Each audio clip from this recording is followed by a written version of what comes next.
बस सीपीएम जिंदाबाद सीपीएम वर्दिलाली कार्मिक वर्ग पार्टी वर्दिलाली कार्मिक वर्ग पार्टी जिंदाबाद सीपीएम ఈ నెల 16వ తేదీ అనగా ఆదివారం రోజున రాజన్న సిరిసిల్ల జిల్లా కేంద్రంలో అంబాభవాని ఫంక్షన్ హాల్లో సిపిఎం పార్టీ తెలంగాణ రాష్ట్ర రథసారథి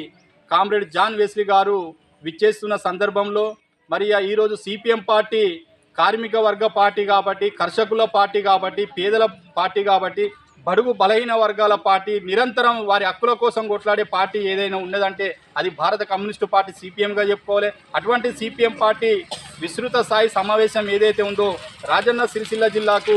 తెలంగాణ రాష్ట్ర సిపిఎం పార్టీ రథసారథిగా నూతనంగా ఎన్నికైన కామ్రేడ్ జాన్ వెస్లీ గారు విచ్చేస్తున్న సందర్భంలో ఇక్కడున్న ఈ మండలం లోపల ఉన్నటువంటి కార్మికులు ఎవరైతే ఉన్నారో, ముఖ్యంగా మహిళా బీడీ కార్మికులు, ఆశాలు, అంగన్వాడీ టీచర్లు, గ్రామ పంచాయతీ కార్మికులు, అమాలి కార్మికులు, భవన నిర్మాణ రంగం కార్మికులు, కష్టజీవులు ఎవరైతే ఉన్నారో, శ్రమజీవులు ఎవరైతే ఉన్నారో 16వ తేదీ నాడు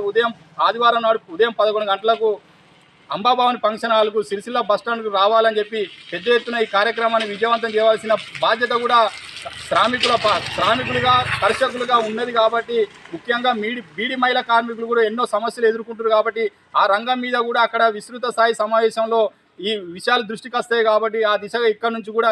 ఈ మండలం నుంచి కూడా మహిళా కార్మికులు కూడా రావాలని చెప్పి మరొకసారి సిపిఎం పార్టీ పక్షాన ఈ మండలం నుంచి రావాలని చెప్పి వచ్చి ఈ కార్యక్రమాన్ని విజయవంతం చేయవలసిందిగా, భవిష్యత్తులో ఈ వేదిక అనేది ఈ రాజన్న సిరిసిల్ల జిల్లాలో ఎదుర్కొంటున్న కార్మిక వర్గాల హక్కులు ఏవైతే ఉన్నాయో, సమస్యలు ఏవైతే ఉన్నాయో రేపు భవిష్యత్తులో పోరాటం చేసేందుకు వేదిక అవుతుంది. కాబట్టి ప్రతి ఒక్కరూ బాధ్యతగా తీసుకుని ఆ రోజు కార్యక్రమాన్ని విజయవంతం చేయాలని చెప్పి మరొక్కసారి మహిళా సోదరిమణులకు కార్మిక వర్గం పార్టీగా సిపిఎం మండల సిపిఎం పార్టీ తరఫున విజ్ఞప్తి చేయడం జరుగుతుంది. జిందాబాద్ సిపిఎం.